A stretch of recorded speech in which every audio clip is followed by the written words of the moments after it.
Янзэнгүй, тавгүй, дулаангүй өдрүүд нийслэл Улаанбаатар хотод үргэлжилсээр. Гэхдээ нөгөө талд Монгол Ардын намын агуу том улс төр дуусахгүй үргэлжилсээр. За өчигдөр үндсэн хуулийн цэц их судлын хуралдаанаараа засгийн газрын тэргүүн Зандан шитрийн болгон туяад хаягдсан хүсэлтийг хуралдаж шийдвэрлэлээ. За ингээд ерөнхий шийдвэрийг та бүхэн мэдээллийн сайтуудаас авсан баг. За цэц улсын хурлын дэд дарга болгон туяаг тухайн хуралдааныг удирдахдаа үндсэн хуулийн 71, 1-2 дахь заалтыг зөрчсөн гэсэн ийм дүгнэлтийг танилцуулсан. За энэ дүгнэлт ерөнхийлөгчийн өнгөрсөн 7 хоногт тавьсан хоригтой яг ижилхэн. Ерөнхийлөгч хориг дээр юу гэсэн байсан бэ гэхээр за ерөнхий сайд Зандан шитрийг огцруулдаг 95 дугаар тогтоол нь үндсэн хууль зөрчсөн байна. Тийм учраас бүхэлд нь хориг тавилаа гэсэн. Ингэхдээ 71-р зүйл 1-2 дахь зүйл гэсэн энэ хоёр заалтыг баримталсан байна.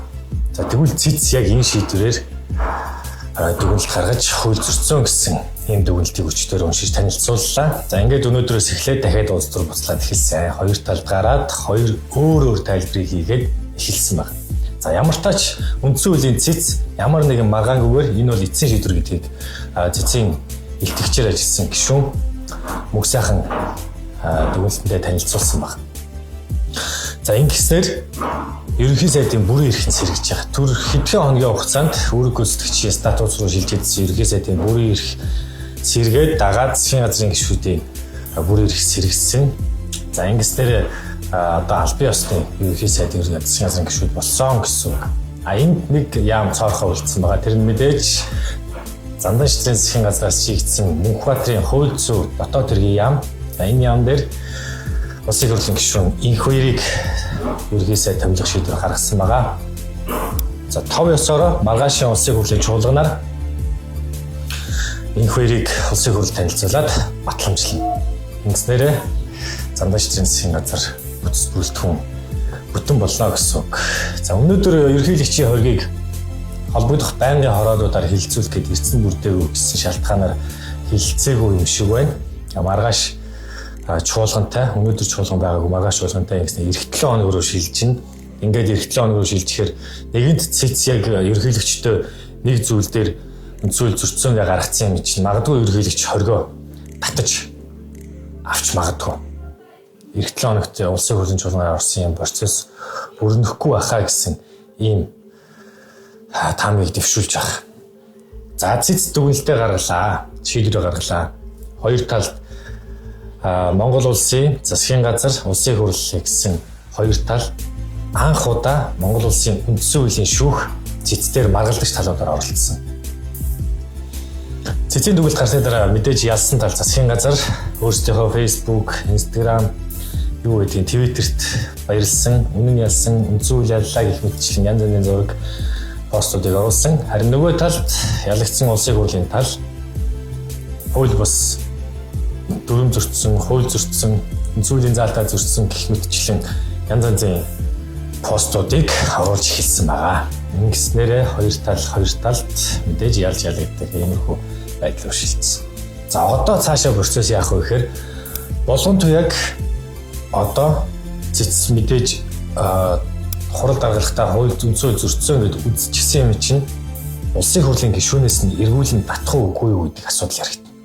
За улсын хурлын дэд дарга бол одоо яг энэ шийдвэрээр бүр цаашаа болсон. Тийм учраас одоо улсын хурлын гишүүнээс нь эргүүлэн татах хэсгийг холбогдох байнгын орон мэдээж хилцэх байх гэж бодож байна. За мөн нэг гишүүн одоо санаачлах гаргаад одоо эргүүлэн татах ийм үндсэн хууль зөрчсөн юм чи одоо ёсцоо гишүүн байх хэрэггүй. Тийм учраас эргүүлэн татнаа гэсэн ийм санаачлах гаргаад ингээд байнгын ороод ороод улсын хурлын чуулганаар хилцэгдэх баг. Гэхдээ улсын хурл эргүүлэн татах шаардлагагүй гэж үзэх юм бол үргэлжлүүлэн ажиллая гэдээ явна. Эргүүлэн татах шаардлагатай гэх юм бол улсын хурлын гишүүнээс татгалзаад эргүүлэн татагтаад ингийн амьдрал руугаа орох нэ. Харин түүний яг энэ шийдвэрийг гарсны дараа хүмүүс ингээд түрүүн пост оруулж исэн би ярьсан яг үүнтэй холбогдуулаад нэг хүн маш хачирхалтай жиргээ хийсэн Твиттерт. Энэ мэдээж улсын хурлын дараагаас амар баясгалан юу жиргсэн бэ гэхээр Монгол улсад өнөөдрөөс эхлээд парламентэд олонх гэж байхгүй боллоо гэсэн зүйлийг жиргсэн.